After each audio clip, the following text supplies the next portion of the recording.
TV Canoa, o canal da informação.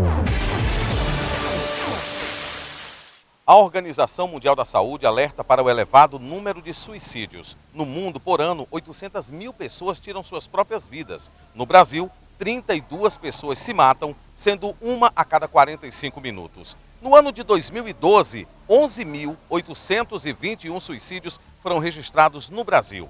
Nós procuramos uma psicóloga e alguns representantes religiosos para comentarem o assunto. Acompanhem. O suicídio é uma forma, né, de você causar a morte em si mesmo, né? Então, o suicídio, ele acaba se tornando um termo muito pesado, porque na nossa cultura ocidental, nós não somos preparados a lidar com a morte, né? E quando alguém mata a si próprio, aí tem um peso muito maior, né, e uma questão moral e religiosa que incide muito fortemente.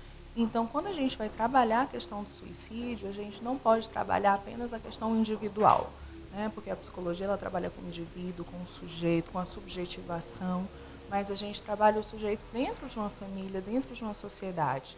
Então, quando a gente vai trabalhar com essa temática do suicídio, a gente não pode, de forma nenhuma, descontextualizar o sujeito do seu meio ambiente.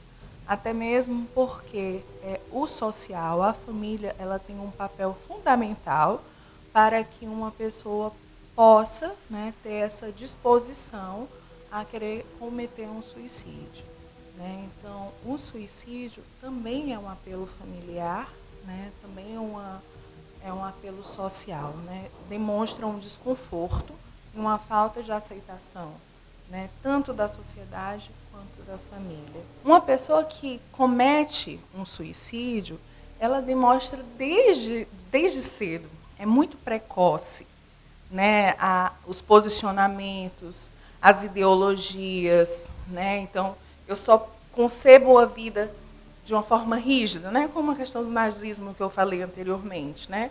Então, eu tenho um posicionamento muito rígido, né? Então, se eu tenho um amor, é aquele amor que ou vai ou morre, né? Aquela coisa muito intensa, aquelas paixões muito desesperadoras, né? A forma de lidar com as perdas tem uma dificuldade maior, né? As relações, o se sentir aceito, pequenas mutilações, por exemplo, se a gente for pegar os adolescentes, né?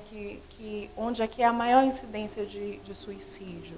Entre os adolescentes e entre os idosos, né? Então, o adolescente ele está num período de transição, está numa fase onde ele passa por muitas mudanças e onde ele vai estar avaliando todo esse contexto de aceitação social, porque o que é mais importante para os adolescentes é serem aceitos pelo grupinho, pelos amigos, são os primeiros amores, é você ser amado por alguém.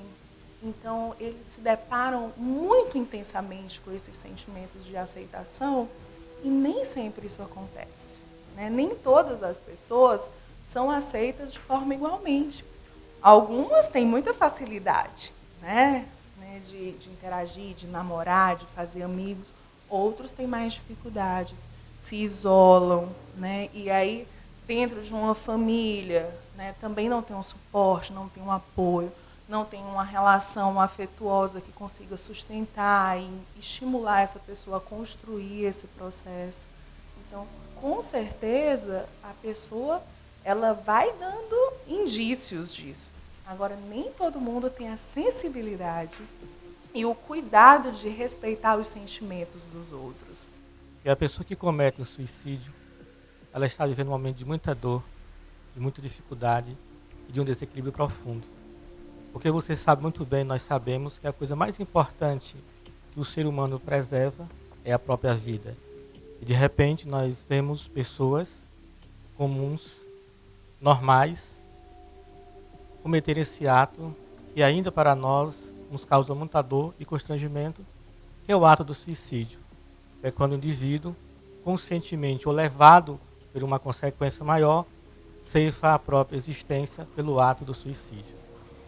A doutrina espírita vê com muito carinho, com muito respeito esse momento, Porque no passado o suicídio era tratado como ser abominável de qualquer auxílio, mesmo da providência divina, desde ter, em algumas ocasiões, quem cometia suicídio não tinha nem o direito de ser sepultado dentro de um cemitério, porque era tido como uma pessoa abominável perante a lei de Deus e a sociedade.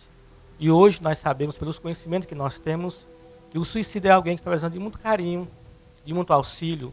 E é importante nós lembrarmos que a pessoa que tem uma fé, que tem uma religião, que tem um ciclo de amizades, que tem amor no coração, que ama alguém, essa pessoa cria, de certa forma, um certo antídoto diante dessas dificuldades que nos levam ao suicídio. Desde que o suicídio é alguém que está passando por uma dor, seja uma separação, uma perca profunda, problemas financeiros, dificuldades no campo sentimental, dificuldade no campo sexual. Então, são uma série de consequências que leva o indivíduo a cometer um suicídio. É claro que dentro desse quadro nós temos que separar aquelas pessoas que, dando um impulso maior perante uma dificuldade que chega, vamos assim dizer, de imediato, ela perde ali no equilíbrio, e aquela pessoa que planeja durante dias, meses, o ato do suicídio. E o que mais nos preocupa, Cristiano, na linha espírita, é o tabu que ainda existe em relação à questão do suicídio. Não se conversa, não se fala, não se trata de um assunto com seriedade, porque hoje, a nível de mundo, de sociedade humana, de globalização, o suicídio é um caso de saúde pública. Nós, espírita, falamos daquilo que a gente conhece, que é a situação espiritual. O primeiro ponto que vai ser colocado na questão é o impacto que você percebe que você não acabou com a sua existência, que a vida não cessou. Aí você tem 3 problemas que você coloca, que aparecem perante você. Primeiro, a morte não aconteceu. Segundo, o problema você não se livrou dele. E terceiro, aqueles que você amava, que você deixou no grande abismo do sofrimento. Porque não é fácil ser pessoa, parente, pai, mãe ou irmão ligado a um suicida. Porque quando você desencarna a morte natural, olha, o Cristiano é irmão do fulano tal que morreu, que faleceu, Ferreira é primo de fulano, e assim, etc. Quando alguém comete suicídio na família, não, ali é fulano de tal, que é parente daquele que se matou. E isso já gera um constrangimento e uma dor profunda.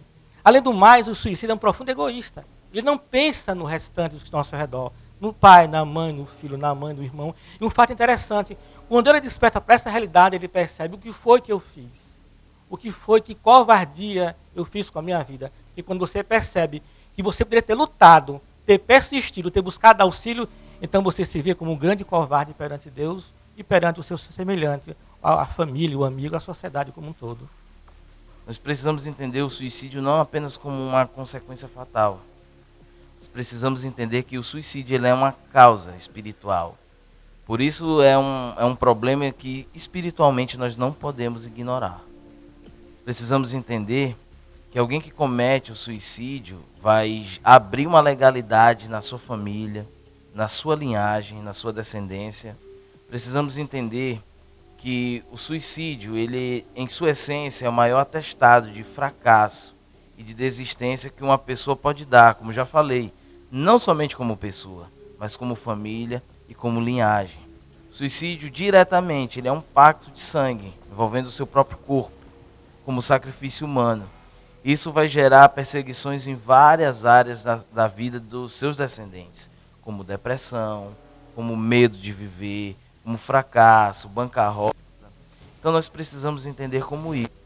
O suicídio ele vai trazer inúmeras consequências à vida das pessoas.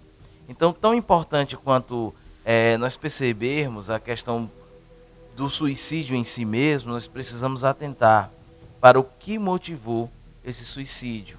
E hoje nós vivemos uma época do sexo livre, onde as pessoas praticam sexo livre, e quer queira, quer não, o sexo livre ele traz consequências e as pessoas não atentam para isso. Por exemplo, muitas gravidez indesejadas, muitas mães matando os seus próprios filhos. Isso vai gerar um espírito de morte, de perseguição nessa área, na família. Muitas vezes a criança não morre, mas a mãe diz que gostaria de ter matado aquela criança. Você não era para ter nascido, você era para ter morrido. Muitas e muitas vezes a mãe toma aquela pílula, né, abortiva, aquele remédio abortivo, a criança não morre. Mas no reino espiritual não existe vácuo, não existe livre. No reino espiritual, cada ação desencadeia uma reação.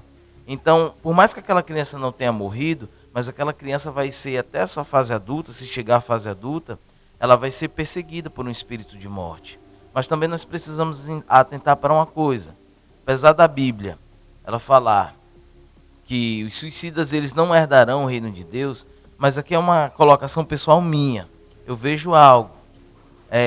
Deus ele diz também em Apocalipse que cada um vai ser julgado pelas suas obras.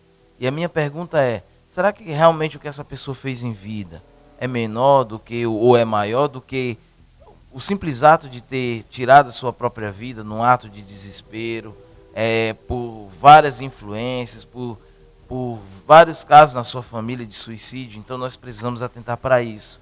Eu creio que a palavra de Deus foi escrita para nos trazer esperança. Muitas pessoas têm pregado a palavra de Deus somente para meter medo nas pessoas, para tentar trazer as pessoas para a igreja, para tentar lotar a igreja, para tentar fazer qualquer coisa.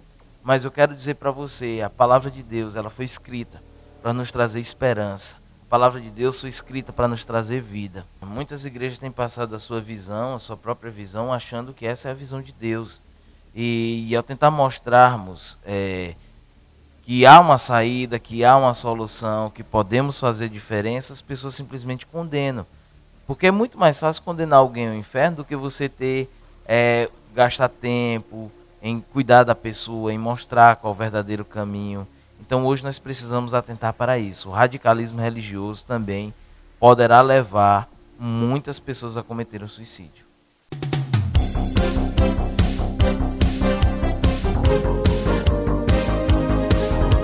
O canal da informação.